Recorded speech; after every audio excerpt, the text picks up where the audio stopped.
Your brother and Emma need the space more than you do, Alice. You're barely here anyway, my mom said, boxing up my childhood like it meant nothing. I stood in the doorway of my old room, watching 18 years of memories disappear into cardboard. I'm barely here because I'm working 2 jobs to put myself through medical school, I said, voice tight. That doesn't mean you can just give my room away. My dad walked by with my desk in hand. Don't be dramatic. Emma's pregnant. They need a nursery, and this room has the best light. I was 24, exhausted after a 12-hour hospital shift, and now apparently homeless in my own home. My brother Mark and his wife Emma had been living rent-free here for a year, and now they needed my space too.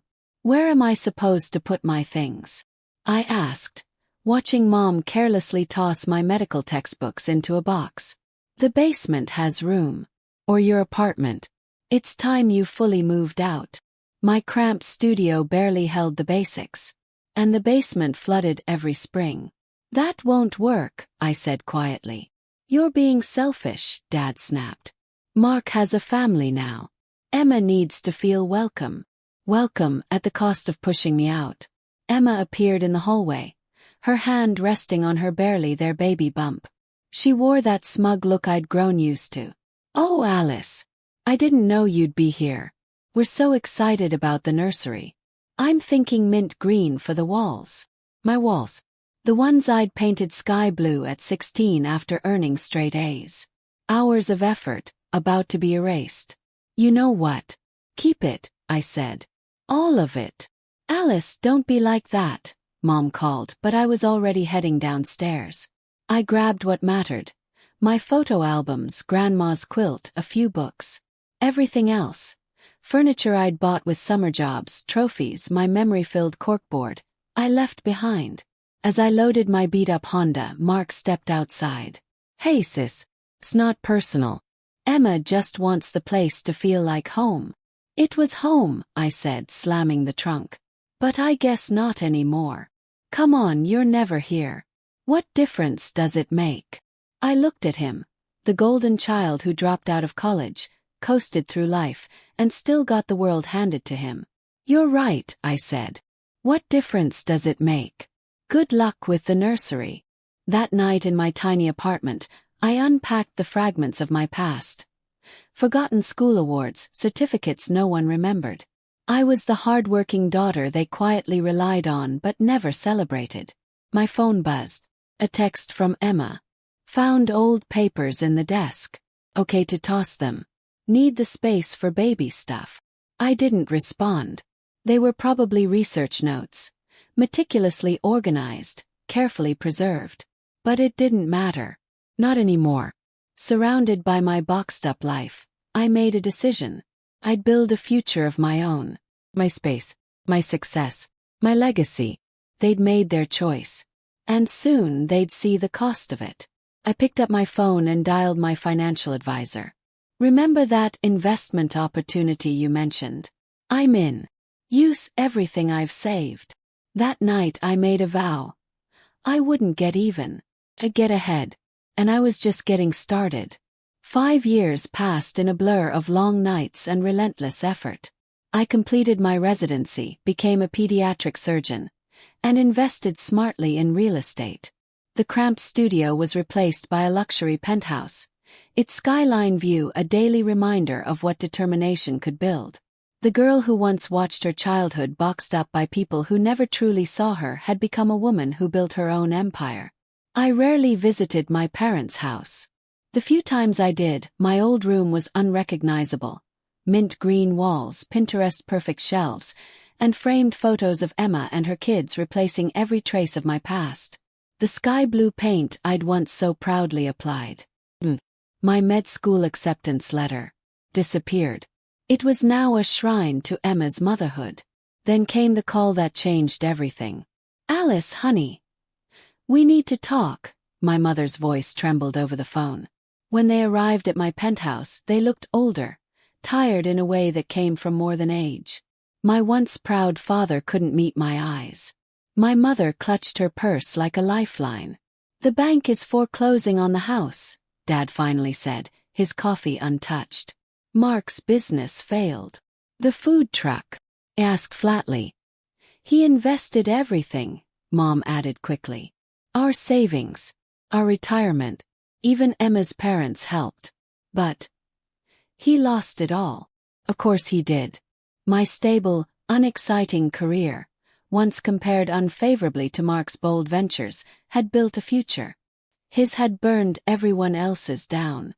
We need a place to stay, Dad said. Just for a little while. Mark and Emma are moving in with her parents, but they don't have room for us. I glanced around the penthouse. 3 empty bedrooms, a state-of-the-art kitchen, peace they never gave me.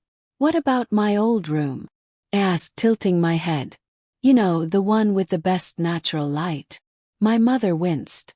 Emma's using it as a homeschool space now. We couldn't possibly. Of course not, I said smoothly. Wouldn't want to disrupt their lives. Silence fell, thick, heavy, bitter. They remembered. Every time they chose Mark's comfort over my effort. Every time they minimized me. Alice, my father began. We know. We haven't always been fair. Fair. I smiled, but there was no warmth in it. You packed up my life without notice. You dismissed my success because it wasn't flashy enough. And now you're here, not because you regret it, but because you need something. We were wrong, my mother whispered, eyes shining with tears. We see that now. You've worked so hard. You built something incredible. While Mark lived rent-free in your house, I added, blowing through your money on one fantasy after another. We thought. He just needed one break, Dad said, voice cracking.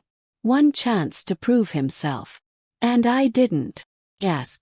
Every milestone I hit, you barely noticed. Every award, every graduation. You were too busy hoping Mark would finally succeed at something. I stood and walked to the tall windows, the glittering city below, a testament to every all-nighter, every shift I didn't skip, every time I kept going despite being told I wasn't enough. You know what's funny? I said, turning to face them. That room you gave away. It taught me the most important lesson of my life. Nothing is guaranteed. Not love. Not space. Not even family. Mom cried silently. Dad looked 10 years older than when he walked in. Please, Alice, he said softly. We have nowhere else to go. I remembered that day, packing up my memories while Emma measured curtains for her mint green walls. The holidays where my call shifts were criticized while Mark's unemployment was forgiven. The way my whole life was boxed up like it meant nothing. I met their eyes. I'll have my real estate agent contact you. I have a small condo on the east side, I said at last. It's not fancy, but it's clean and well maintained. You can stay there, paying market rent until you get back on your feet. Rent. My mother's voice trembled. But we're family. Yes, I agreed. We are. And family should respect boundaries, support accomplishments, and think twice before throwing away someone's life without asking. Consider this a lesson, 5 years overdue.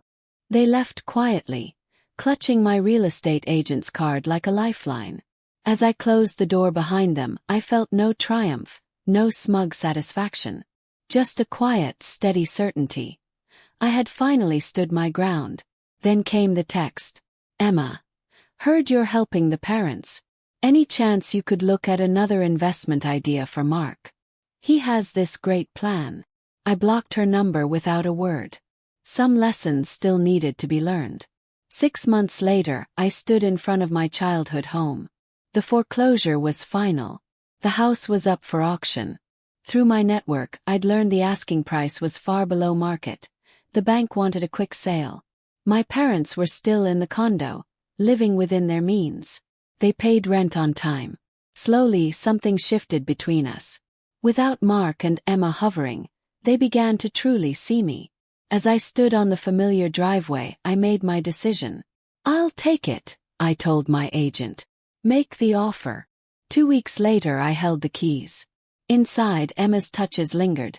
Mint green nursery walls, a makeshift homeschool corner, toys left behind like ghosts. All of it would be gone soon. The house needed work, Not just cosmetic repairs but real structural restoration, everything that had been ignored while Mark and Emma lived here rent-free. As I walked room by room with contractors, I found pieces of myself shoved into corners and boxes. Old science fair ribbons, family photos, my medical school acceptance letter, crumpled in a bin beneath broken toys.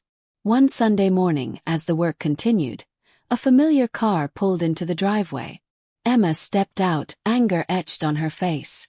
"You bought our house," she demanded. "How could you?" "This was never your house," I said calmly. "You were guests, even if you never acted like it. But the children's memories, this was their home. Like my memories. Cut in. The ones you packed up and painted over. Funny how memories matter only when they're yours." She faltered. For the first time, I saw something behind her indignation. Uncertainty. "What are you going to do with it?" she asked, voice smaller now. Smiled. "I'm turning it into a transition home for medical students and residents. People who work hard, who sacrifice, who deserve a space that respects their journey." Her expression collapsed. "Mark could help manage it," she offered quickly. "He needs a new project." "No," I said firm. "Mark needs to learn the same lesson you all did. Success isn't something handed to you. You earn it." She left in silence. Later that day I called my parents. To my surprise, they answered on the first ring. "We heard you bought the house," my mom said quietly. "I did," I replied, bracing for guilt or manipulation. But my father's voice came instead. "We're proud of you, Alice. Not just for this, for everything. We should have said it years ago." Tears pricked at my eyes. "Thank you, Dad." My mother hesitated. "Your brother. He's struggling to understand why you won't help him anymore." "I am helping him," I said softly. "By not helping him. That's the greatest gift I can give now." 3 months later, I stood in the finished transition home. The mint green walls were gone, replaced by calming blues and soft whites. The rooms were simple but warm, welcoming, respectful. My old bedroom, once taken without consent, was now a bright, beautiful study room, lined with medical textbooks, a wide table for group work, and on the wall, my framed medical school acceptance letter, next to my current surgical credentials. At the opening ceremony, my parents came. They looked different, older, yes, but also wiser. Humbled. Changed. "This is beautiful," my mother whispered, touching my arm. "You've turned our mistakes into something meaningful." "Not just your mistakes," I replied gently. "My pain. And my strength." That week, the first residents moved in. Young medical students, their eyes bright with ambition, their lives just beginning.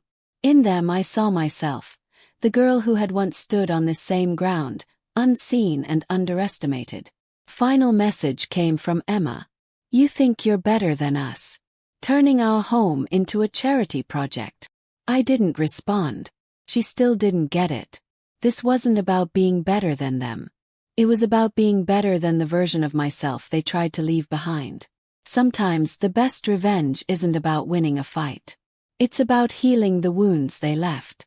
It's about turning pain into purpose. And in this house, my house again, I had done exactly that.